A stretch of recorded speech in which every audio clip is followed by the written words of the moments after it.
Allahu Allahu Allahu Allah, Allahu Allahu Allahu Allah, Allahu Allahu Allahu Allah, Allahu Allahu Allahu Allah.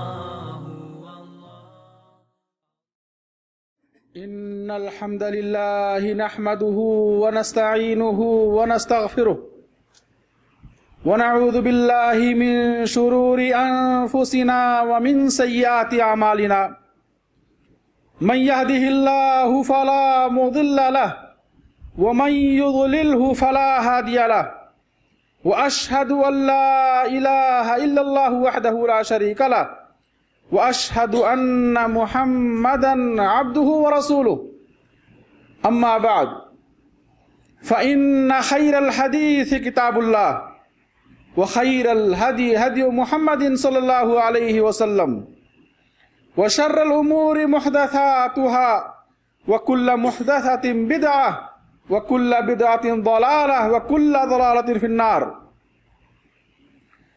يا أيها الذين آمنوا اتقوا الله حق تقاته ولا تموتن إلا وأنتم مسلمون. يا أيها الناس اتقوا ربكم الذي خلقكم من نفس واحدة وخلق منها زوجها وبث منهما رجالا كثيرا ونساء واتقوا الله الذي تساءلون به والأرحام إن الله كان عليكم رقيبا. يا أيها الذين آمنوا اتقوا الله وقولوا قولا سديدا يصلح لكم أعمالكم ويغفر لكم ذنوبكم ومن يطع الله ورسوله فقد فاز فوزا عظيما.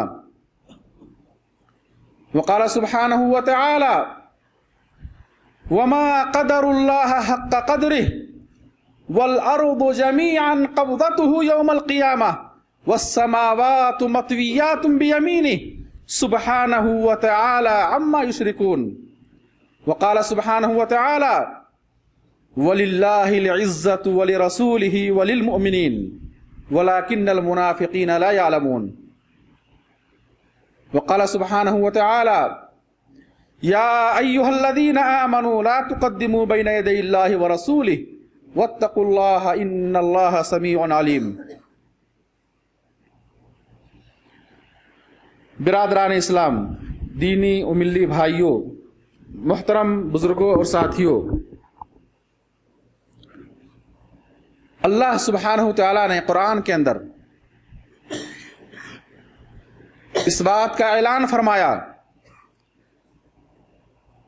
وَلِلَّهِ الْعِزَّةُ وَلِرَسُولِهِ وَلِلْمُؤْمِنِينَ وَلَكِنَّ الْمُنَافِقِينَ لَا يَعْلَمُونَ. عزت، احترام، ادب اللہ کے لیے، اللہ کے رسول کے لیے اور اہل ایمان کے لیے. اللہ سبحانہ وتعالی جو عزت کا مالک ہے، جس نے عزت کو پیدا کیا ہے، جو عزت و ذلت کا مالک ہے، اس نے قرآن کے اندر اعلان کیا کہ عزت اللہ کے لیے ہے، اللہ کے رسول کے لیے ہے اور اہل ایمان کے لیے. لیکن منافقوں کو پتہ نہیں، منافقوں کو پتہ نہیں، وہ اللہ اور اس کے رسول کو چھوڑ کر، اہل ایمان کے راستے کو چھوڑ کر وہ دوسرے راستوں میں، دوسری جگہوں میں عزت تلاش کرتے ہیں. جبکہ اللہ سبحانہ وتعالی نے عزت کہاں رکھی ہے اور کن لوگوں کے لیے رکھی ہے؟ اس آیت میں اللہ نے فرمایا عزت اللہ کے لیے، اللہ کے رسول کے لیے اور اہل ایمان کے لیے. اس آیت کریمہ میں اللہ سبحانہ وتعالی نے عزت و احترام کے مستحقین کا تذکرہ فرمایا کہ عزت و احترام کے مستحق کون لوگ ہیں، عزت کن کی ہوگی، اور ان میں اللہ سبحانہ وتعالی سب سے پہلے اپنی ذات کا ذکر فرمایا کہ عزت اللہ کے لیے سب سے پہلے. معلوم ہے اس آیت کریمہ سے کہ سب سے زیادہ جو ہستی ہماری عزت و احترام کا مستحق ہے وہ اللہ سبحانہ وتعالی کی ہستی ہے، آپ اللہ کی ذات. سب سے زیادہ، ایک ماں باپ سے زیادہ، ایک محسن سے زیادہ، ایک حاکم و بادشاہ سے زیادہ اور تمام لوگوں سے زیادہ جو ہستی ہماری عزت و احترام کا مستحق ہے وہ اللہ کی ہستی ہے، اللہ کی ذات. میرے بھائی، احترام ایک ایسی صفت ہے جس کو ہر شخص، ہر شریف النفس شخص اس چیز کو پسند کرتا ہے. ہر شخص یہ چاہتا ہے کہ اس کے ساتھ معاملہ احترام کا کیا جائے. جس کے نفس میں شرافت ہوتی ہے، جس کے اندر طیب اور عمدگی، اور جو بہتر شخص ہوتا ہے جس کے دل میں طیب اور عمدگی ہوتی ہے، وہ شخص یہ چاہتا ہے کہ اس کے ساتھ معاملہ احترام کیا جائے. اللہ جو طیب ہے، پاکیزہ ہے، وہ اللہ جو خالق ہے، ساری کائنات کا خالق، پیدا کرنے والا، اور ساری کائنات اور ساری مخلوقات کا انتظام کرنے والا، ان کی روزی کا مالک، ان کی زندگی اور موت کا مالک، ان کی بقا اور حیات کا مالک، وہ اللہ اس بات کو پسند کرتا ہے کہ اس کے بندے اس کے ساتھ احترام کا معاملہ کریں، اس کے بندے اس کا ادب کریں. اور میرے بھائی، اللہ سبحانہ تعالیٰ نے ہمارے پر یہ واجب قرار دیا ہے، کہ ہم اللہ کا احترام کریں. اللہ ہمارے احترام کا محتاج نہیں ہے، اللہ ہماری عزتوں کا محتاج نہیں ہے، اللہ ہمارے اچھے معاملے اور اچھے ادب کا محتاج نہیں ہے. اللہ بے نیاز ہے، وہ کسی کا محتاج نہیں ہے، لیکن اس نے ہمارے فائدے کے لیے ہمارے اوپر یہ واجب قرار دیا ہے کہ ہم اپنے خالق، اپنے مالک، اپنے منعم حقیقی، اپنے قادر مطلق اور اپنے رازق کے ساتھ اچھا اور ادب کا معاملہ کریں، احترام کا معاملہ کریں اور اس کی عزت و احترام کریں. چنانچہ اللہ سبحانہ تعالیٰ نے بندوں پر یہ واجب قرار دیا کہ بندوں کا معاملہ اللہ کے ساتھ احترام کا ہونا چاہیے، اور گستاخی کو، اللہ کی شان میں گستاخی کو حرام قرار دیا، بے ادبی کو حرام قرار دیا، اور بے ادبی کرنے والوں کے لیے جہنم بنائی ہے. احترام کرنے والوں کے لیے، اللہ کا احترام کرنے والوں کے لیے اللہ نے جنت بنائی ہے، اور اللہ کی شان میں گستاخی کرنے والوں کے لیے، بے ادبی کرنے والوں کے لیے اللہ نے جہنم بنائی ہے. میرے بھائیوں، قرآن کریم میں اللہ سبحانہ وتعالیٰ نے فرمایا وما قدر اللہ حق قدرہ، وما قدر اللہ حق قدرہ، وہ ذات جس نے ہمیں دنیا کے اندر اشرف المخلوقات کا درجہ دیا، ساری مخلوقات میں سب سے زیادہ عزت اور شرف انسان کو بخشی، جس نے دنیا کی ساری چیزیں انسان کے فائدے کے لیے پیدا کی، جس نے دنیا کی ساری مخلوقات کو انسان کے ہاتھوں میں رکھا کہ انسان جس طرح چاہے ان مخلوقات سے، اللہ کی بنائی ہوئی نعمتوں سے، اللہ کی بنائی ہوئی مخلوقات سے فائدہ اٹھائیں. اللہ نے انسان کو وہ نعمتیں عطا فرمائی ہیں جو کسی اور مخلوق کو نہیں دی ہیں. اللہ نے انسان کو وہ عزت عطا فرمائی ہے جو کسی اور مخلوق کو نہیں دی ہے. وَلَقَدْ كَرَّمْنَا بَنِي آدم، قرآن کریم میں اللہ سبحانہ وتعالیٰ نے یہ اعلان کر دیا کہ ہم نے آدم کی اولاد کو عزت بخشی ہے. وَحَمَلْنَاهُمْ فِي الْبَرِّ وَالْبَحْرِ، ہم نے انہیں خشکی اور سمندر کا سیر کرایا، ہم نے ان کو مختلف قسم کی روزی عطا فرمائی ہے. تو اللہ سبحانہ وتعالیٰ نے ساری مخلوقات میں سب سے زیادہ عزت انسان کو بخشی ہے، سب سے زیادہ انسان کو نعمتیں عطا فرمائی ہے. تو میرے بھائی، اللہ چاہتا یہ ہے بندوں سے کہ بندے اس کے ساتھ احترام کا معاملہ کریں، اللہ کا ادب کریں. قرآن کریم میں اللہ فرماتے ہیں وما قدر اللہ حق قدرہ، انسان اتنی ساری نعمتوں کو پانے کے بعد اور اتنی بڑی عزت پانے کے بعد کہ بے شمار مخلوقات میں سب سے زیادہ عزت انسان کو ملی، یہ شرف حاصل کرنے کے بعد بھی انسان اللہ کی وہ قدر نہیں کرتا ہے جو قدر ہونی چاہیے. وما قدر اللہ حق قدرہ، قرآن سے بہتر اور پاکیزہ کلام کوئی نہیں ہے. قرآن یہ اعلان کر رہا کہ انسان نے اللہ کی وہ قدر نہیں کی ہے جو قدر ہونی چاہیے. حالانکہ اللہ کون ہے؟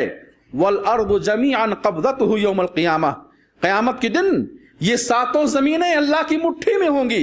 قیامت کے دن ساتوں زمینیں اللہ کی مٹھی میں ہوں گی. وَالسَّمَاوَاتُ مَطْوِيَّاتٌ بِيَمِينِهِ، اور اللہ آسمان کو اپنے دائیں ہاتھ میں لپیٹ لے گا. کیا کیفیت ہوگی اللہ کو اس کا علم ہے. اللہ اپنی قدرت کو بیان کر رہا ہے کہ زمین اللہ کی مٹھی میں ہوگی، آسمان اللہ کے دائیں ہاتھ میں، اللہ اپنے دائیں ہاتھ میں آسمان کو لپیٹ لے گا. سبحانہ وتعالی عما یشرکون، وہ قادر مطلق ذات پاک ہے، بلند برتر ہے ان کے شرک سے. تو میرے بھائی، میں عرض یہ کر رہا تھا کہ قرآن کریم میں اللہ سبحانہ وتعالی نے یہ اعلان کر دیا کہ انسان نے اللہ کی وہ قدر نہیں کی جو قدر ہونی چاہیے. آئیں آج دیکھیں، اس خطبہ جمعہ میں بتلاؤں گا کہ اللہ سبحانہ وتعالی کا ادب و احترام کیسے کریں.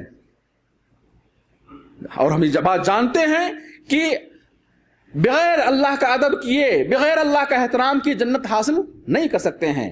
اور وہ شخص جو اللہ کا ادب و احترام نہیں کرتا اس کے لیے اس کا ٹھکانہ جہنم ہے. لہذا ضروری ہے، ہر شخص پر واجب ہے کہ وہ دیکھے، جانے، سمجھے، علم حاصل کرے کہ اللہ کا ادب و احترام کیسے کیا جائے. اللہ کا ادب و احترام کیسے کیا جائے، ایک اہم موضوع ہے۔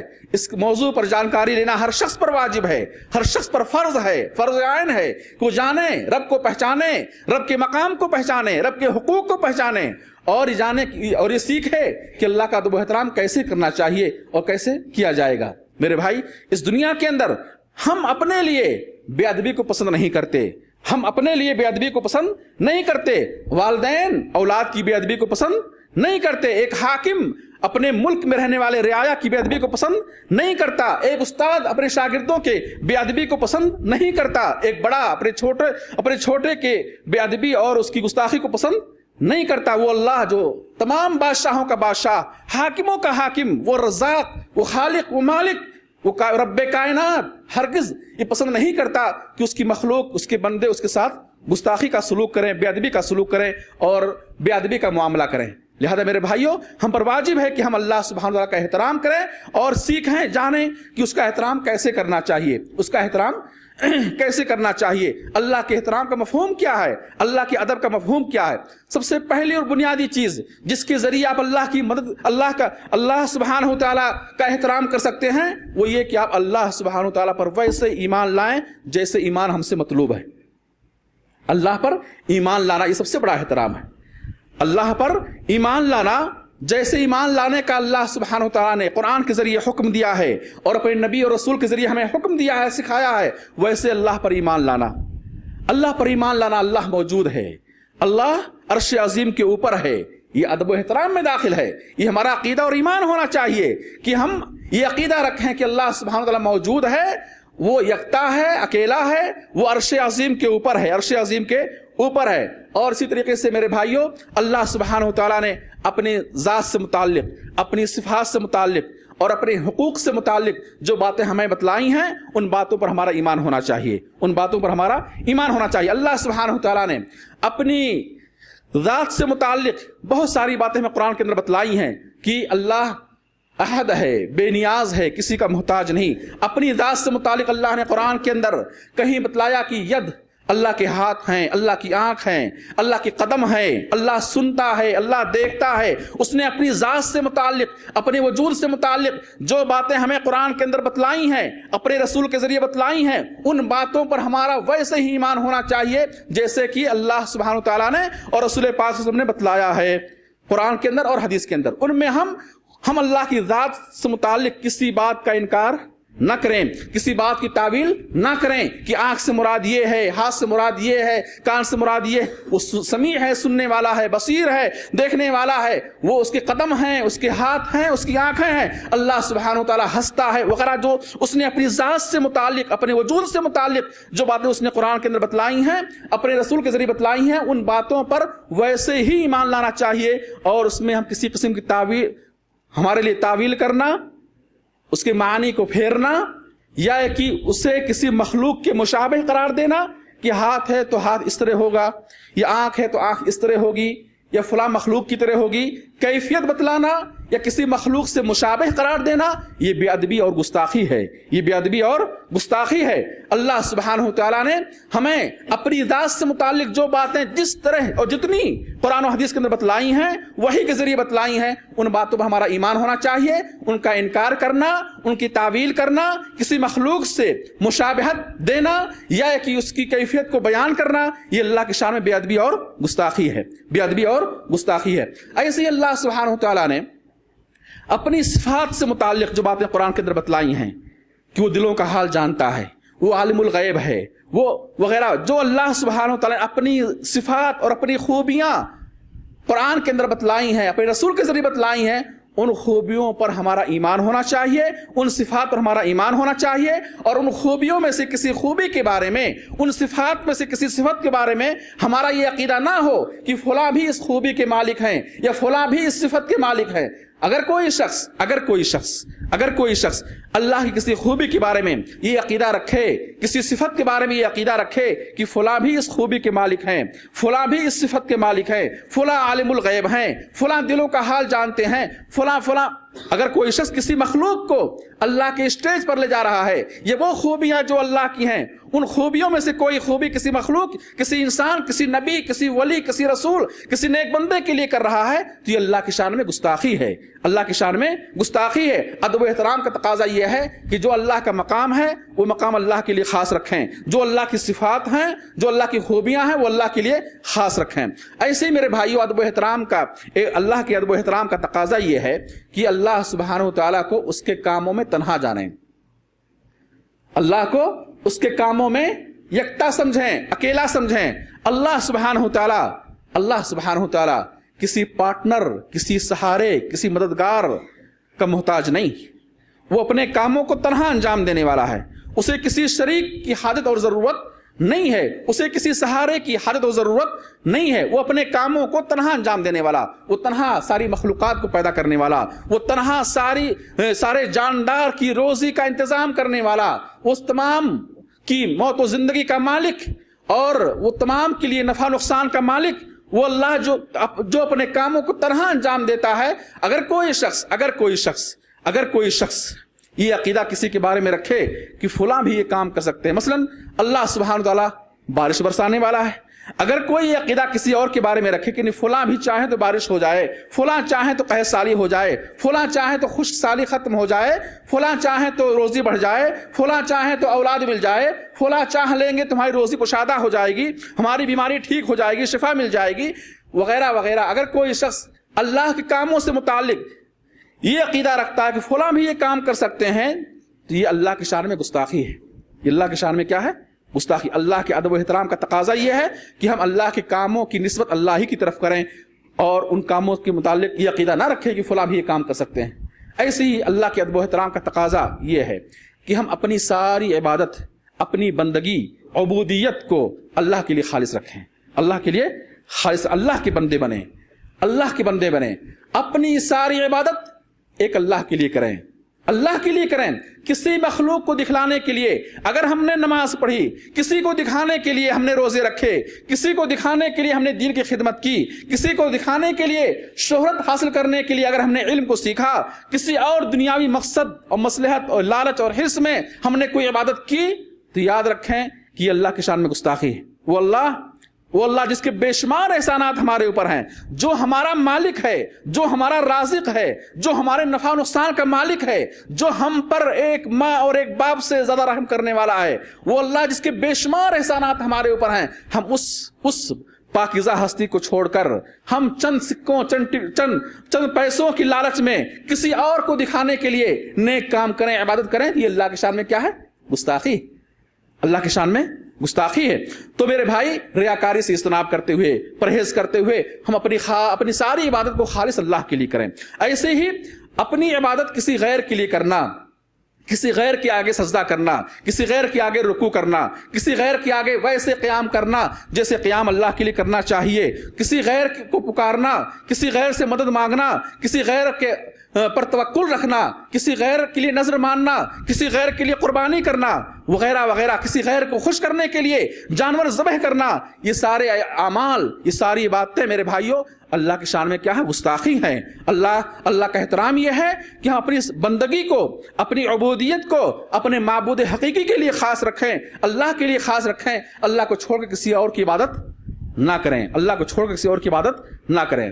یہ اللہ کے ادب و احترام کی بنیادی وسائل اور ذرائع تھے، بنیادی پہلو تھے۔ اور آگے بڑھیں میرے بھائیوں، اللہ سبحانہ وتعالیٰ کے ادب و احترام کا تقاضا یہ ہے کہ ہم اللہ سبحانہ وتعالیٰ سے حیا اور شرم کھائیں، حیا اور شرم کھائیں۔ جیسے ایک انسان دوسرے انسان سے حیا اور شرم کھاتا ہے، انسان سے حیا اور شرم کھاتا ہے، جبکہ وہ انسان مخلوق ہے، کمزور ہے، عاجز ہے، وہ تمہارے نفع نقصان کا مالک نہیں، وہ تمہارا کچھ بنا سکتا ہے نہ بگاڑ سکتا ہے۔ وہ اللہ جو تمہارے نفع نقصان کا مالک ہے، تمہارے وجود کا مالک ہے، تمہارے روزی کا مالک ہے، اور اس نے جو روزی تمہارے حق میں لکھ دی ہے اس سے ایک حبہ، ایک دانہ نہ کم ہوگی نہ زیادہ ہوگی، نہ پوری دنیا مل کر تمہیں نہ کوئی نفع دے سکتی ہے نہ نقصان دے سکتی ہے، وہی نفع نقصان تمہیں ملے گا جو اللہ نے تمہارے حق میں لکھا ہوگا۔ میرے بھائی، تو ہم اللہ کو چھوڑ کر اللہ سے حیا اللہ سے حیا و شرم نہ کھائیں، لوگوں سے حیا و شرم کریں، تو یہ اللہ کی شان میں کیا گستاخی ہے۔ اللہ کے ادب و احترام کا تقاضا یہ ہے کہ ہم اللہ سبحانہ وتعالیٰ سے حیا کھائیں۔ قرآن اور حدیث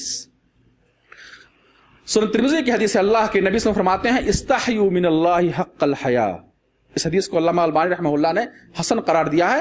فرمایا آپ نے استحیوا من اللہ حق الحیا، لوگوں اللہ سے ویسے حیا کرو جیسے حیا کرنا چاہیے۔ حیا کا جو مطلب ہے، حیا کا جو مفہوم ہے، حیا کا جو حق ہے، اس کے مطابق اللہ سے حیا کرو۔ صرف زبان سے کہنا کہ ہم اللہ سے حیا کرتے ہیں یہ کافی نہیں، بلکہ حیا کا جو مطلب ہے، جو مفہوم ہے، حیا جسے کہا جاتا ہے، اس طرح حیا کرو اللہ سے۔ صحابہ کرام نے کہا اے اللہ کے نبی صلی اللہ علیہ وسلم، ہم سب اللہ سے حیا کرتے ہیں۔ آپ نے کہا کہ نہیں، یہ حیا نہیں۔ جو شخص اللہ سے حیا کرتا ہے جیسے کرنا چاہیے فَلْيَحْفَظِ الرَّأْسَ وَمَا، فرمایا آپ نے کہ جو شخص اللہ سے حیا کرتا ہے اسے چاہیے کہ وہ فَلْيَحْفَظِ الرَّأْسَ وَمَا وَعَى، کہ وہ اپنے سر کی حفاظت کرے اور سر سے متعلقہ جو اعضاء ہیں، کان، ناک، آنکھ، زبان، سوچ، دماغ، ان سب کی حفاظت کرے۔ کن چیزوں سے؟ حرام چیزوں سے حفاظت کرے۔ اپنی آنکھوں کو حرام چیزوں کے دیکھنے سے بچائے، اپنے کانوں کو حرام چیزیں سننے سے بچائے، اپنی زبان کو حرام چیزیں بولنے سے بچائے، غیبت، جھوٹ، چغلی اور اسی طرح دھوکہ بازی اور غلط الزام، بہتان تراشی اور عیب جوئی وغیرہ سے اپنی زبان کو کیا ہے محفوظ رکھے۔ کلمے کفر، کلمے شرک سے اپنی زبان کو محفوظ رکھے۔ تو اپنی آنکھوں کی حفاظت کرے، اپنی زبان کی حفاظت کرے، اپنے کانوں کی حفاظت کرے، اپنی سوچ، اپنے ذہن و دماغ کی حفاظت کرے، اور اللہ سبحانہ تعالیٰ کی عبادت کے لیے، اطاعت کے لیے ان اعضاء کو استعمال کرے۔ فرمایا آپ نے وَلْيَحْفَظِ الْبَطْنَ وَمَا حَوَى، جو اللہ سے حیا کھاتا ہے جیسے حیا کھانا چاہیے، شرم کرنی چاہیے، وہ اپنے پیٹ کی حفاظت کرے اور پیٹ سے متعلقہ اعضاء کی بھی حفاظت کرے، اپنی شرمگاہوں کی حفاظت کرے، اپنے پیٹ کی حفاظت کرے، حرام چیزیں پیٹ میں نہ جائیں، حرام جگہوں پر ان کا استعمال نہ کرے۔ اور اسی طریقے سے فرمایا اپنے وَلْيَذْكُرُ الْمَوْتَ وَالْبَلَا، موت کو یاد کرے اور اپنے فنا ہونے کو یاد کرے کہ ایک دن مرنا ہے، سڑ گل جانا ہے، مٹی مل جانا ہے، یہ دنیا کی زیب و زینت، یہ دنیا کی خوبصورتی یہیں رہ جائے گی، ایک دن مرنا ہے، فنا ہونا ہے۔ اپنے فنا ہونے کو یاد کرے، اپنی موت کو یاد کرے اور آخرت کو یاد کرے، اس طرح سے حرام چیزوں سے اجتناب کرے اور اللہ کی اطاعت میں اپنے آپ کو استعمال کرے۔ یہ اللہ سے حیا ہے، یہ اللہ سے حیا ہے۔ تو میرے بھائی، فرمایا آپ نے، ایک صحابی آئے، کہا اے اللہ کے نبی صلی اللہ علیہ وسلم اوصنی یا رسول اللہ، آپ مجھے کچھ وصیت کر دیجئے۔ فرمایا آپ نے اوصیک ان تستحی من اللہ کما تستحی رجلا صالحا من قومک، فرمایا آپ نے کہ میں تمہیں وصیت کرتا ہوں کہ تم اللہ سے ایسے حیا کرو جیسے تم اپنی قوم کے کسی نیک آدمی سے حیا کرتے ہو، جیسے تم اپنی قوم، اپنے محلے کسی بزرگ اور نیک آدمی سے حیا کرتے ہو، اس کے سامنے حیا اور شرم کا معاملہ کرتے ہو، ویسے اللہ سے حیا کرو، ویسے اللہ سے حیا کرو۔ یعنی جیسے تم کسی نیک آدمی کے سامنے، اپنی قوم کسی بزرگ آدمی کے سامنے بےہودہ حرکتیں نہیں کرتے، بےہودہ حرکتیں نہیں کرتے، گناہ نہیں کرتے، اللہ کی معصیت نہیں کرتے اور ادب و احترام سے رہتے ان کے سامنے، ایسے تم اللہ جو تمہیں ہر وقت دیکھ رہا ہے، جو تمہیں رات کی تاریکی میں دیکھ رہا ہے، دن کے اجالے میں دیکھ رہا ہے، تم تنہائی میں ہو، مجلس میں ہو، گھر میں ہو، باہر ہو، جہاں کہیں بھی تم ہوتے ہو، اللہ تمہیں دیکھ رہا ہوتا ہے۔ اللہ سے حیا کرو، اللہ سے شرم کھاؤ، جیسے تم کسی اپنے سامنے موجود نیک آدمی سے حیا اور شرم کھاتے ہو، کم از کم ایسے ہی اللہ سے حیا اور شرم کیا کرو، اللہ سے حیا اور شرم کیا کرو۔ وہ احترام کا تقاضا یہ ہے کہ ہم اللہ سے حیا کھائیں، اللہ سے شرم کریں۔ ایسے میرے بھائیوں، اللہ کے ادب و احترام کا تقاضا اور طریقہ اور سلیقہ یہ ہے کہ ہم اپنی مرضی کو کسی اور کی بات کو، اپنی بات کسی اور کی بات کو اللہ اور اس کے رسول کی بات سے آگے نہ بڑھائیں۔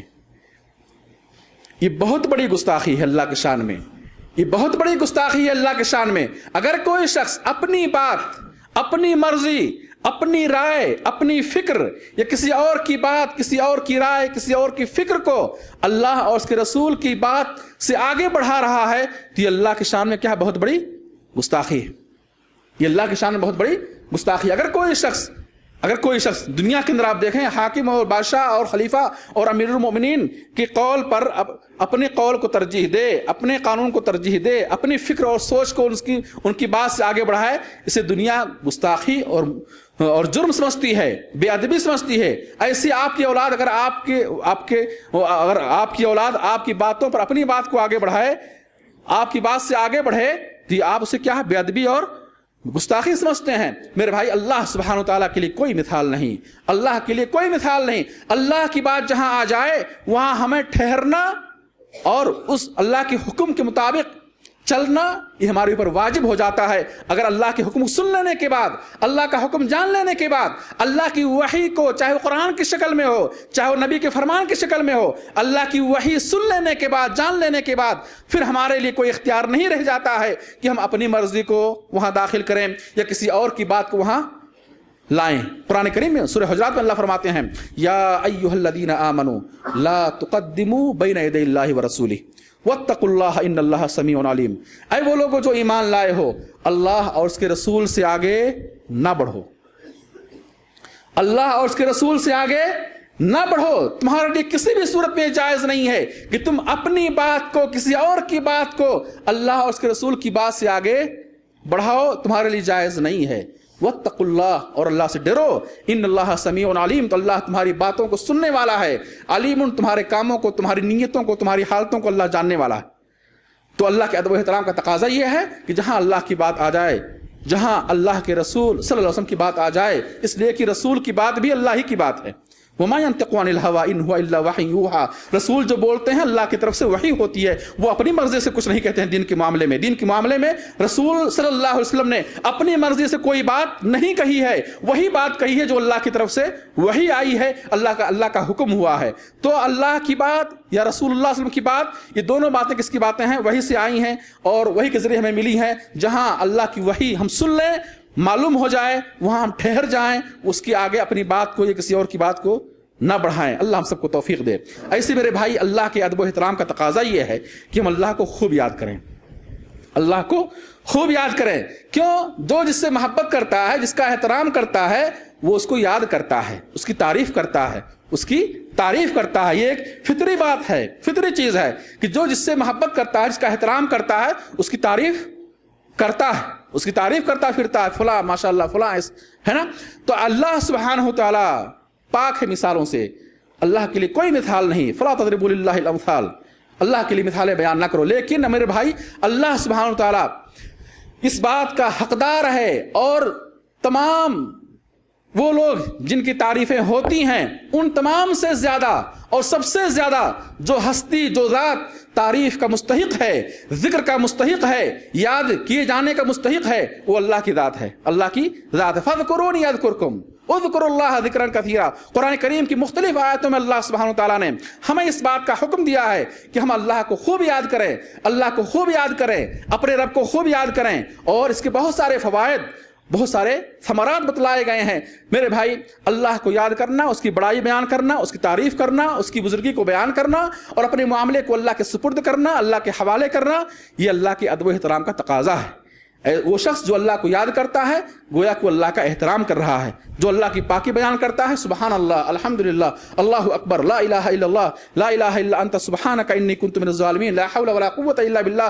بہت سارے ذکر و اذکار جو قرآن و حدیث کے اندر موجود ہیں، ان اذکار کا اہتمام کریں اور ہم کثرت سے انہیں پڑھیں۔ اور ہمارے پاس بہت سارے مواقع ہمارے شب و روز میں آتے ہیں، جن وقتوں میں، جن لمحوں میں ہم اللہ کو خوب یاد کر کے نیکیوں کا ذخیرہ جمع کر سکتے ہیں۔ ہم ڈیوٹی پہ جا رہے ہیں، روم سے نکلتے ہوئے ڈیوٹی، آفس، کمپنی میں جا رہے ہیں، ڈیوٹی کی جگہوں پہ جا رہے ہیں، وہاں راستے میں چلتے ہوئے دعائیں پڑھتے رہیں، سبحان اللہ۔ صبح و شام کی جو اذکار ہیں ان کا اہتمام کریں، اور تسبیح کے جو کلمات ہیں، تحمید کے جو کلمات ہیں، جو اذکار ہیں، وہ آپ پڑھتے رہیں۔ آپ اشارے پر کھڑے ہوئے، سگنل پر کھڑے ہوئے 1-2 منٹ انتظار کر رہے ہیں، وہاں آپ اپنے خالی وقت کو، گاڑی میں کوئی نہیں ہے، خالی وقت کو ہم اللہ کے ذکر میں کیا ہے مشغول رکھیں۔ اور وہ عمل جو تنہائی میں کیا جائے، آپ گاڑی میں بیٹھے ہیں، کوئی نہیں آپ کے ساتھ، اللہ دیکھ رہا ہے، اللہ سن رہا ہے، یہ تنہائی کا عمل ہے، اور اس عمل میں ذرہ برابر ریا کا دخل نہیں ہے۔ اس تنہائی میں ہم اللہ کو خوب یاد کریں۔ کیوں؟ ایک تو اللہ کو اللہ کا ذکر پسند ہے، دوسرے کہ وہ عمل جو خالص اللہ کے لیے کیا جائے، لوگوں کی نظروں سے بچ کر کیا جائے، وہ عمل مکمل طور پر اخلاص پر مبنی ہوتا ہے، اور اللہ کو اخلاص کے ساتھ کیا گیا عمل کیا ہے؟ بہت ہی پسند ہے۔ آپ یہی ذکر و اذکار اگر اپنی آفس میں کریں، دوستوں کی مجلس میں کریں، اپنے گھر میں بچوں کے ساتھ کریں، تو وہاں شیطان ممکن ہے آپ کے دل میں گھس کر ریاکاری اور دکھاوا پیدا کر دے، لیکن وہ عمل جو آپ تنہائی میں کریں گے وہاں شیطان کی بس نہیں چلے گی، شیطان کی بس نہیں چلے گی۔ میرے بھائی، میں عرض کر رہا تھا کہ اللہ کے ادب و احترام کا تقاضا یہ ہے کہ اللہ سبحانہ و تعالیٰ کو خوب یاد کیا جائے، اس کی تعریف کی جائے، اس کی بزرگی، اس کی بڑائی کو بیان کیا جائے۔ ایسے ہی اللہ کے ادب و احترام کا تقاضا یہ ہے کہ ہمیں جب بھی کوئی نعمت ملے، تو اس نعمت پر ہم اللہ کا شکر ادا کریں، اللہ کا شکر ادا کریں۔ وما بکم من نعمت فمن اللہ، تمہیں جو نعمتیں ملی ہیں یا مل رہی ہیں، یہ جان لو، اللہ کہتا ہے، قرآن اعلان کر رہا ہے، فمن اللہ، یہ اللہ کی طرف سے ہے، کسی مخلوق کی طرف سے نہیں، کسی انسان کی طرف سے نہیں۔ یہ نعمت، یہ رزق، یہ روزی، یہ فائدہ، یہ نفع جو تمہیں ملا ہے، یہ اللہ کی طرف سے ہے۔ اللہ مسبب الاسباب ہے، اللہ اسباب کو پیدا کرنے والا ہے۔ تو جب بھی کوئی نعمت ملے، جب بھی کوئی خیر ملے، تو ہم اللہ سبحانہ وتعالیٰ کا اس پر شکر ادا کریں، اس پر کیا کریں؟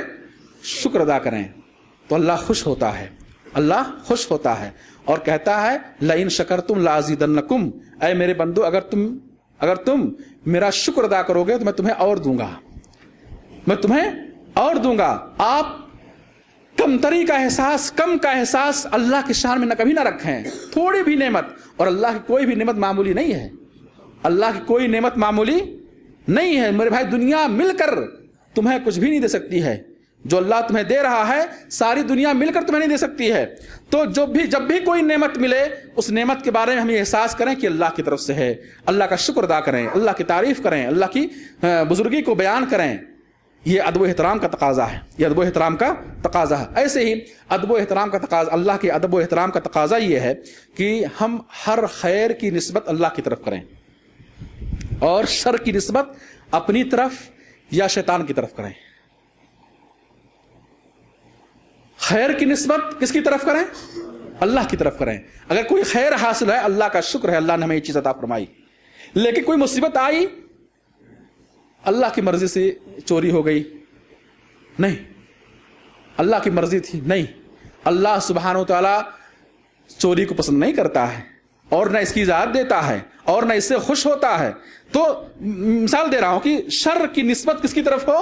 اپنی طرف یا شیطان کی طرف ہو، اور خیر کی نسبت اللہ کی طرف ہو۔ یہ ادب و احترام کا مطلب ہے کہ اللہ کا احترام یہ ہے کہ ہم جب کوئی خیر پائیں، کوئی خیر حاصل ہو، تو خیر کی نسبت کس کی طرف کریں؟ اللہ کی طرف کریں۔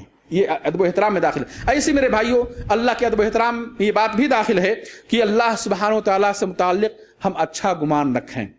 یہ احترام ہے، اللہ سے متعلق کیا رکھیں؟ اچھی سوچ رکھیں، اچھا گمان رکھیں۔ ہم ہمیشہ اللہ کی شان میں اعتراض کا معاملہ نہ رکھیں۔ بہت سارے بھائی ہر چھوٹی بڑی بات پر، تقدیر پر اعتراض، اللہ کے فیصلے پر اعتراض، اللہ کی ذات پر اعتراض، جزا و فضا، چیخنا چلانا اور ناشکری کے کلمات، یہ اللہ کی شان میں کیا ہے؟ بے ادبی ہے، گستاخی۔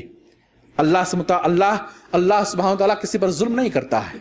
اللہ پاک ہے کہ وہ اس کمزور، عاجز، ناتواں مخلوق پر ظلم کرے۔ اللہ ظلم سے پاک۔ وما ربک بظلام للعبید، اللہ تمہارا رب بندوں پر ظلم کرنے والا نہیں۔ اللہ کو کیا پڑی ہے کہ تم پر ظلم کرے؟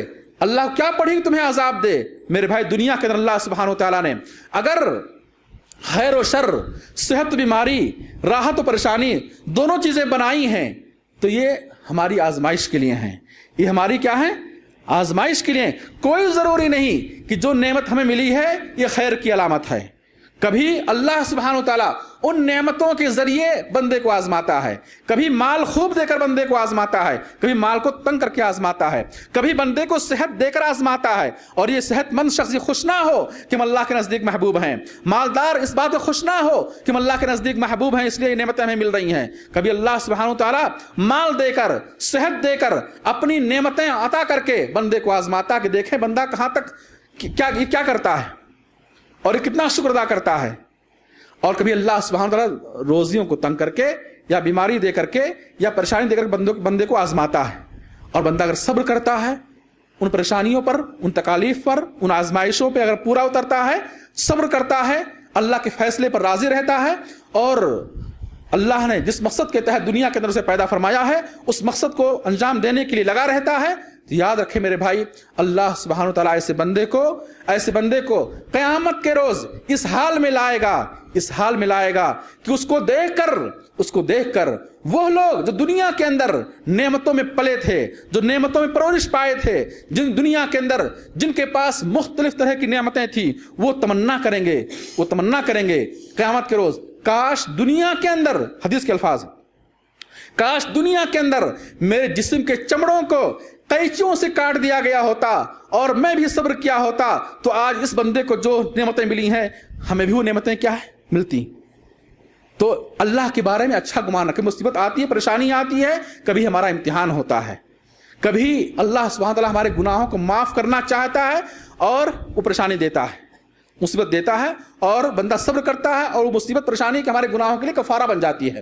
اور کبھی اللہ سبحانہ وتعالیٰ بندے کے درجات کو بلند کرنے کے لیے، اور حدیث میں ہے کہ اللہ سبحانہ وتعالیٰ بندے کے لیے جنت میں ایک مقام تیار کیا ہوتا ہے، اور وہ بندہ اپنے عمل کے ذریعے اس مقام تک نہیں پہنچ پا رہا ہوتا ہے، اس درجے تک اپنے عمل کے ذریعے نہیں پہنچ پا رہا ہوتا ہے، تو اللہ اس بندے کو مصیبتوں میں مبتلا کرتا ہے، وہ صبر کرتا ہے، پھر اللہ اس کے ذریعے اسے، اس امتحان کے ذریعے اسے اس مقام تک پہنچا دیتا ہے جو مقام اللہ نے اس کے لیے تیار کر رکھا ہے، اور وہ اپنے عمل کے ذریعے نہیں پہنچ پا رہا تھا، اپنے عمل کے ذریعے اس تک نہیں پہنچ پا رہا تھا۔ تو میرے بھائی، اللہ سبحانہ وتعالیٰ کے تعلق سے اچھا گمان رکھنا چاہیے، ہم تکلیف میں ہوں تو بھی اور راحت اور آرام میں ہوں تب بھی، ہر حال میں ہم اللہ کے تعلق سے اچھا گمان رکھیں۔ اللہ پاک ہے ظلم سے، اللہ کسی پر ظلم نہیں کرتا، اللہ بندے کو اگر کبھی تکلیف مصیبت دیتا ہے تو اس میں بھی حکمت اور مصلحت ہوتی ہے۔